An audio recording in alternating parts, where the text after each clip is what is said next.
Friends, let's start now next part of alimentary canal, that is pharynx. Already we have discussed up to buccal cavity. So buccal cavity leads into pharynx, and pharynx is a common passage for food and air. It is a passage for food as well as for air. Means it is a common passage. It is a junction where basically food pipe and windpipe opens. And student, it is divided into three main parts. The upper part is called nasopharynx, middle part is called oropharynx, and last part is called laryngopharynx.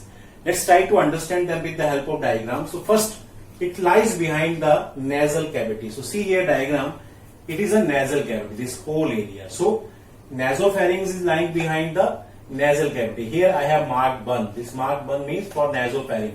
So nasopharynx कहाँ है? बिल्कुल nasal chamber और nasal cavity के बिल्कुल पीछे. Next student, above the soft palate. अगर buccal cavity की बात करें तो बक्कल कैविटी में स्टार्टिंग में जो रूफ रहता है बक्कल कैविटी का, that is hard palate. This is hard palate के बाद सॉफ्ट पैलेट. तो अब द सॉफ्ट पैलेट, ये सॉफ्ट पैलेट है, सॉफ्ट पैलेट के बिल्कुल ऊपर बड़ी this, that is nasopharynx. Nasal cavity के पीछे और सॉफ्ट पैलेट के ऊपर, this is nasopharynx. And next student, it is very important term, it bears a pair of oval openings of eustachian tubes. It bears a pair of oval opening रहती हैं दो, that are called openings of eustachian tubes on the sides which open into middle ear. ये middle ears में जाके खुलती हैं. तो एक पेयर है opening of eustachian tubes का, यहां पर मैंने मार्क कर रखा है. This is the area of eustachian tubes. ET for eustachian tubes. So eustachian tubes finally open into the middle ear. Middle ear, you know very well, it is a part of human ear. Next student, second part is oropharynx. Oropharynx is the middle part of pharynx. It is common passage for food and air situated behind the buccal cavity. Now see here, it is a oral cavity, so it is situated behind the buccal. It's the second part. Buccal cavity के बिल्कुल पीछे क्या है? Oropharynx. Next student, third part, that is laryngopharynx. Laryngopharynx student, it is the lower part of the pharynx. It leads into food pipe or esophagus behind and into voice box or larynx in front. Now let's see here diagram. This is the laryngopharynx. So laryngopharynx is basically leads into a food pipe. पीछे की तरफ तो food pipe में lead कर रहा है laryngopharynx, और अगर front में देखें तो it is entering into, it is leading into voice box और larynx. So बैक साइड में इसोफेगस में लीड कर रहा है ये एरिया, और फ्रंट में देखें तो it is leading into larynx और voice box. Next student, leads into food pipe respect that we have done in behind and larynx in front. The openings of the larynx student, ये जो opening है student लैरिंग्स की, इसको हम जानते हैं, हमने 10th में पढ़ा. It is called glottis and it is covered by a flap like structure, and that flap like structure is called epiglottis. Here I have also written epiglottis एक फ्लैप लाइक स्ट्रक्चर है जो लैरिंग्स की opening glottis को cover करके रखते हैं. इसका काम क्या होता है? जब हम खाना निगलते हैं ड्यूरिंग स्वेलिंग ऑफ फूड, गलती से भी खाना विंड पाइप के अंदर ना चला जाए, बिकॉज लैरिंग्स पहला पार्ट है विंड पाइप का स्टार्टिंग पार्ट. तो उसके लिए for a moment, for a fraction of second during swelling of food, glottis बंद हो जाता है. और कौन बंद करता है इसे? That is epiglottis. तो बड़ा इंपॉर्टेंट फंक्शन है, अदरवाइज ये ओपन रहता है, because every time air has to move inside the lungs. पर खाना निकलते समय थोड़े समय के लिए ग्लॉटिस बंद हो जाता है, और कौन बंद करता है इसको? Epiglottis. So this is laryngopharynx. तो नासोफैरिंक्स स्टार्टिंग वाला पार्ट था बिल्कुल नेजल कैविटी के पीछे. ओरोफैरिंक्स जो पार्ट है दैट इज बक्कल कैविटी के पीछे. और लैरिंगोफैरिंक्स जो पार्ट है उसकी क्या पहचान है कि बैक साइड में behind it leads behind into esophagus, and in front it leads into larynx or voice box. So this is all about student the main parts of pharynx. Let's talk about the tonsils. Might be you all have heard about tonsils. So tonsils are students small organs in the back of the throat, and they are part of our lymphatic system, and they contain lymphoid tissue for defense of the body, because they contain some defense cells in this, especially WBC. So they act as a first line defense. So tonsils are good for us because they are preventing foreign antigens to enter either into our intestine or either into our respiratory tract. Next student, there are three types: pharyngeal tonsils or adenoids, palatine tonsils and lingual tonsil. The most important one, the most noticeable are palatine tonsils. These are basically 2 in number and situated on either side of back of human throat. So palatine tonsil जो होते हैं 2 होते हैं number में और दोनों तरफ होते हैं ह्यूमन थ्रोट के बैक में. नेक्स्ट स्टूडेंट, समटाइम्स देयर में भी इन्फ्लेमेशन ऑफ टॉन्सिल. कई बार इन्फ्लेमेशन हो जाती है टॉन्सिल में, जिससे गले में दर्द हो जाती है. तो ऐसे केस में इन्फ्लेमेशन ऑफ टॉन्सिल्स को हम क्या कहते हैं? टॉन्सिलाइटिस. सो इंपॉर्टेंट टर्म है, याद रखेंगे. जब भी इन्फ्लेमेशन होगी टॉन्सिल में तो क्या कहेंगे? Tonsillitis. So this is all about student for the tonsil. की टॉन्सिल एक लिम्फाइड सिस्टम का हिस्सा है. They contain lymphoid tissue for the defence of the body. So they are basically helping us, they are boosting our immune system. Now students, let's start the next part after pharynx, that is esophagus. And esophagus is also called what? That is food pipe. So student, esophagus is about 25 centimeter long tube and it lies behind trachea and heart. And it comprises student 3 main parts. That is cervical part, that is present inside in neck. Then thoracic part, that is present in thorax, and abdominal part, that is present in the abdomen. So किस हिस्से से होके निकलती है oesophagus, उसके according इसके 3 part हो गए. नेक में रहती है तो सर्विकल पार्ट, थोरेक्स से होके जा रही है दैट इज चेस्ट रीजन से, then it is called thoracic part, और एब्डोमेन में इसको क्या कहेंगे? इसका पार्ट का नाम पड़ गया एब्डोमिनल पार्ट. सो 3 पार्ट हो गए इसके इस हिसाब से. And then student it passes through diaphragm. Diaphragm से पास करके फाइनली कहां पहुंचती है? It opens into the stomach. तो काम क्या है इसका? जो खाना फेरिंग्स में था उसको फाइनली स्टमक में भेजना. ठीक है. So it pushes down food into the stomach. कैसे? याद करें थोड़ा 10th क्लास का नॉलेज. Through peristalsis. पेरिस्टालसिस क्या बताते थे हम? The rhythmic contraction of the muscles which are present in the walls of oesophagus down in, so that the food can reach down into the stomach. अगर हम lining की बात करें students oesophagus की, तो इसोफेगस में इन द वॉल्स अपर पार्ट में देखें तो स्ट्राइटेड मसल्स रहती हैं. अगर मिडिल पार्ट की बात करें तो दोनों तरह की मसल्स है, स्ट्राइटेड भी है, स्मूथ भी है. और लोअर पार्ट की बात करें तो सिर्फ स्मूथ मसल्स है. तो इन मसल्स की रिथमिक कॉन्ट्रेक्शन से क्या होता है? पेरिस्टाल्टिक मूवमेंट अराइज होती है, और पेरिस्टाल्टिक मूवमेंट्स क्या करती है? फाइनली फूड को पुश करती है ताकि वो कहां पहुंचे? स्टमक में for further process. So in this way student oesophagus is just a 25 centimetre long tube. और इसके अलग अलग हिस्से की बात करें तो cervical part, thoracic and abdominal part. और मेन फंक्शन क्या है इसका? To push food down into the stomach through which movement? Peristalsis. Peristalsis की डेफिनेशन जरा याद करें एक बार फिर से. These are rhythmic contractions of इसकी muscles present in the walls of oesophagus. क्यों? So that to push food down into the stomach. So this is student all about the esophagus or food pipe. Let's start stomach. That is a very very important part of human alimentary canal. So let's start. Student, if we see the diagram, stomach has 4 main parts. First is this fundus, this dome-like structure, students. Then second is this cardiac part. Cardiac part is basically the part in which esophagus opens. Side में जो student ये structure है जैसा डोम like structure जैसा funds, और किस हिस्से में इसोफेगस ओपन करता है? That is cardiac part. And student cardiac part जिसके साथ जो ये ओपनिंग है, जिसके थ्रू इसोफेगस खुलता है, it is called cardiac aperture. क्या कहते हैं इसे? Cardiac aperture. And cardiac aperture students एक ओपनिंग का नाम, जस्ट लाइक. और इस ओपनिंग में एक मस्कुलर बॉल्ब लगा होता है जो फूड के पैसेज को कंट्रोल करता है. ठीक है. So that food can not go back into the oesophagus. This opening is guarded by a bulb that is cardiac sphincter. Opening का नाम क्या है? Cardiac aperture. उस बॉल्ब का नाम है कार्डियक स्फिंक्टर, मस्कुलर बॉल्ब है. तो तो ये रीगर्जिटेशन मतलब खाने का दोबारा ईसोफेगस में जाना। स्टूडेंट बच्चों में अगर बात करें, छोटे जो इन्फेंट्स होते हैं उनमें ये स्पिंस्टर जिसकी मैं बात कर रहा हूं, दैट इज मैंने लिखा भी है यहाँ पर, when we will explain then we will discuss. ये देखें, this is cardiac sphincter. Cardiac sphincter एक वॉल्व है जो कार्डिक अपर्चर को कंट्रोल करता है। छोटे बच्चों में ये कमजोर होता है, जिससे क्या होता है, उनका खाया हुआ खाना स्टमक से बार बार बाहर आ जाता है, called regurgitation of food.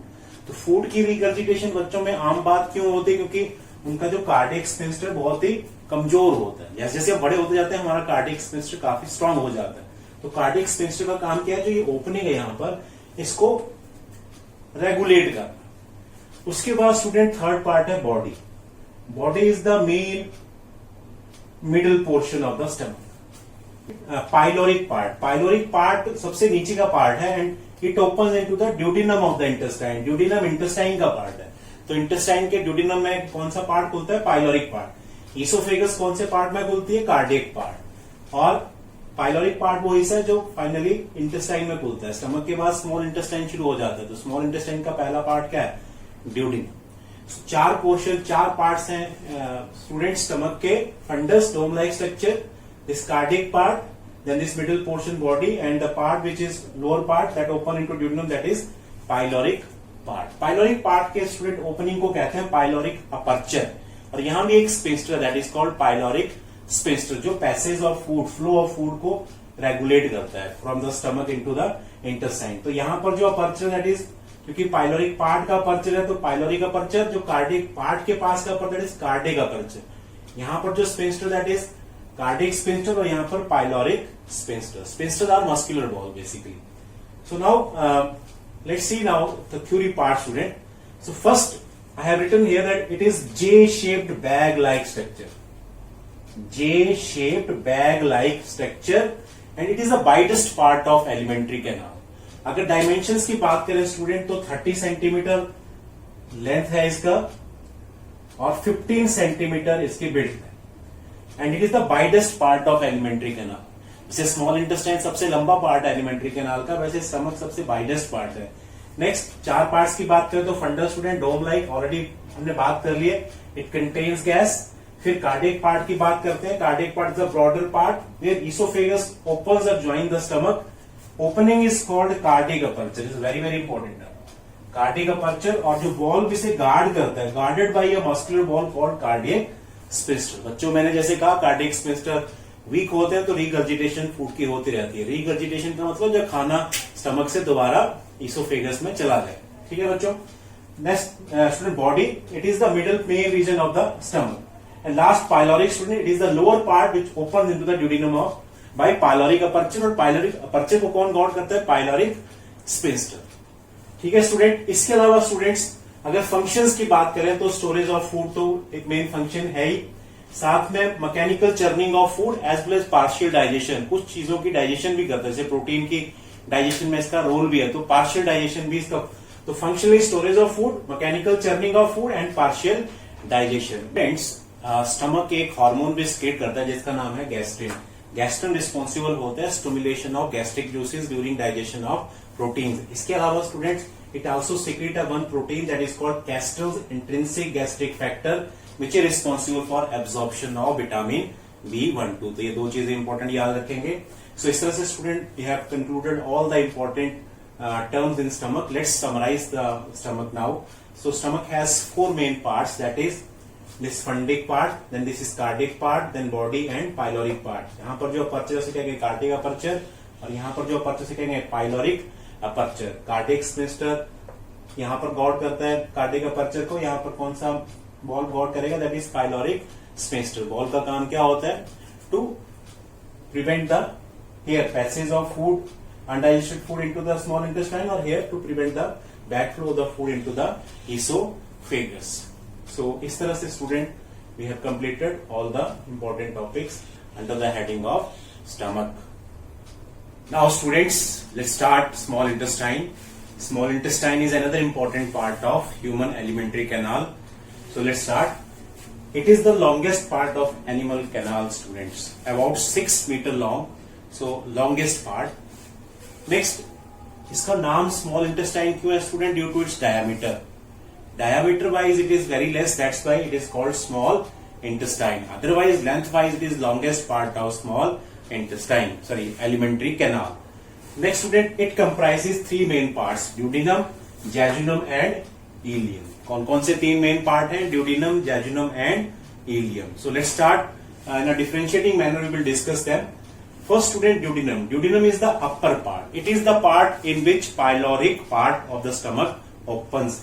Then student, jejunum is the middle part and ileum is the lower part. We can also say for upper part proximal part, whereas for lower part distal part.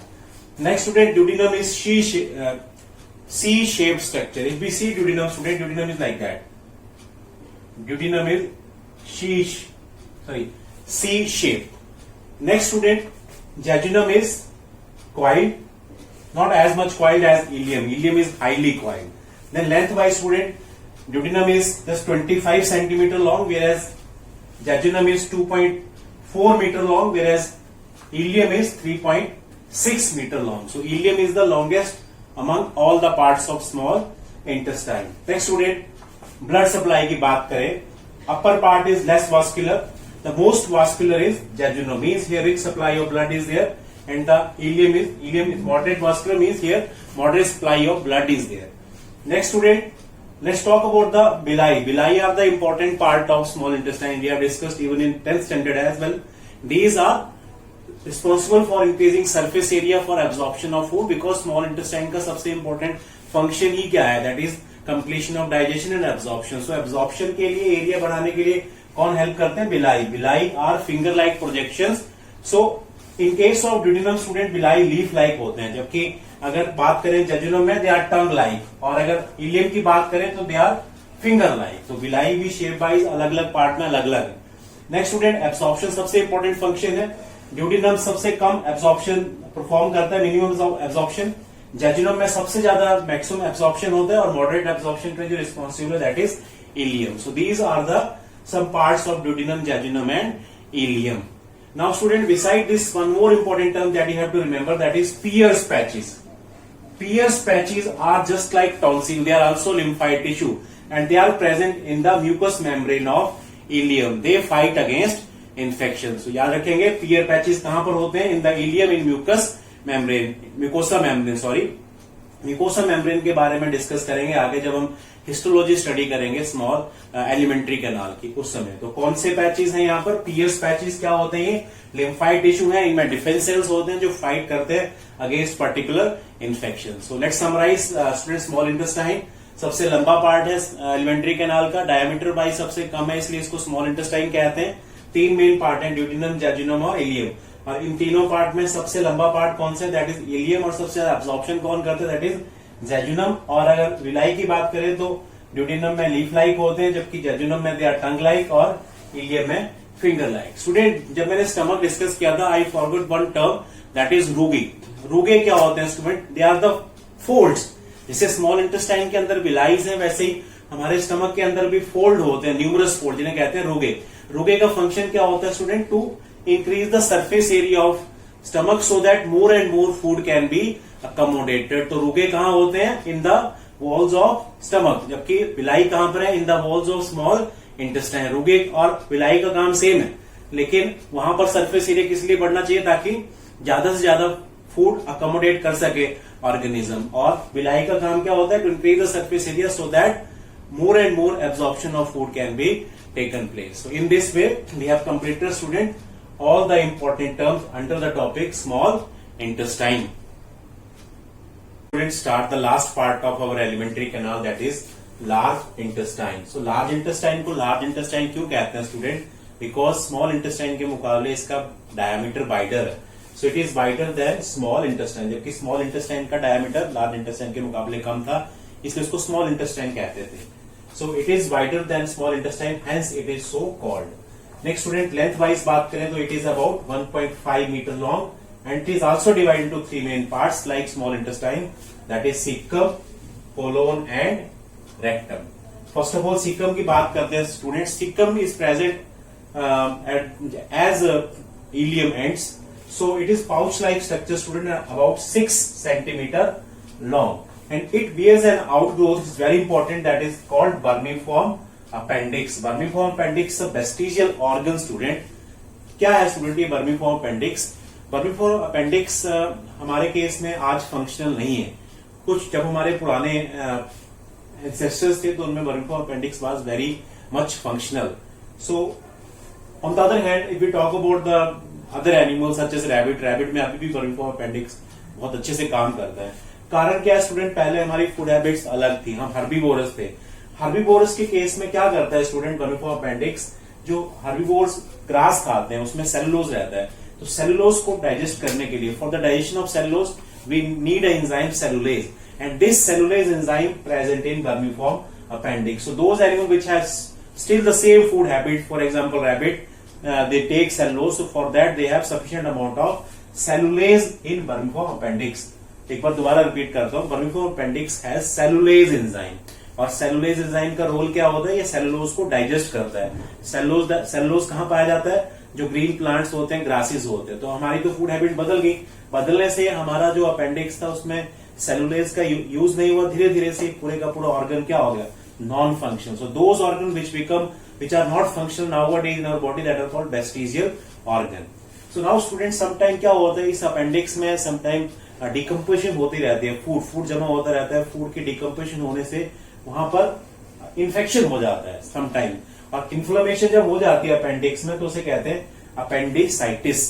So appendicitis में क्या होता है? Severe abdominal pain हो सकती है patients को, तो कई बार अपेंडिक्स फिर पेशेंट को रिमूव भी करवाना पड़ता है. तो आज हमारे केस में appendix is non functional because our food habits had change, but it is equally functional still in case of rabbits. Next student बात करें कोलोन की. Colon is divided into 4 regions: ascending colon, transverse colon, descending colon and sigmoid colon. जैसे ही caecum खत्म होता है एकदम से कोलोन शुरू होता है. मैंने डायग्राम में साइड में बना रखा है large intestine. Suppose small intestine यहां खत्म हुआ, immediately caecum start. So caecum में से एक आउटग्रोथ निकला, that is called vermiform appendix, और यहां से शुरू हो गया colon. This is the first region of the colon, ascending colon. This is the second region of the colon, that is transverse colon. This is the third region, that is descending colon, and this is the sigmoid regions. 4 regions student. Next student, rectum. Rectum is about 15 to 20 centimeter long. This is the rectum part, and it leads through 2.5 centimeter long anal canal to the exterior at the anus.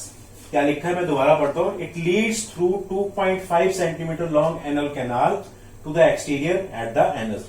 ये rectum जो होता है एक छोटे से canal से, that is called anal canal से finally anus के थ्रू बाहर खोलता है. That is anus is basically the point through which egestion takes place, that undigested food takes out. So rectum का मेन काम क्या होता है student? It store undigested food in the form of faecal matter so that it can come out through anus during egestion.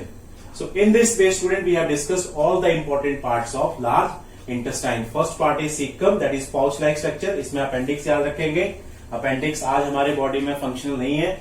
Second, colon की बात करें. Colon has 4 region: ascending colon, transverse colon, descending colon and sigmoid colon. And lastly rectum. Rectum 15 से 20 centimetre लंबे होते हैं, leads through anal canal and open out at the anus. So in this way student we have completed all the important parts of human alimentary canal. We have started in our previous video lectures from mouth, then mouth leads into buccal cavity, then buccal cavity leads into pharynx, then pharynx, esophagus, then stomach, small intestine, and small intestine finally leads into large intestine. So in this way we have completed our whole topic of alimentary canal.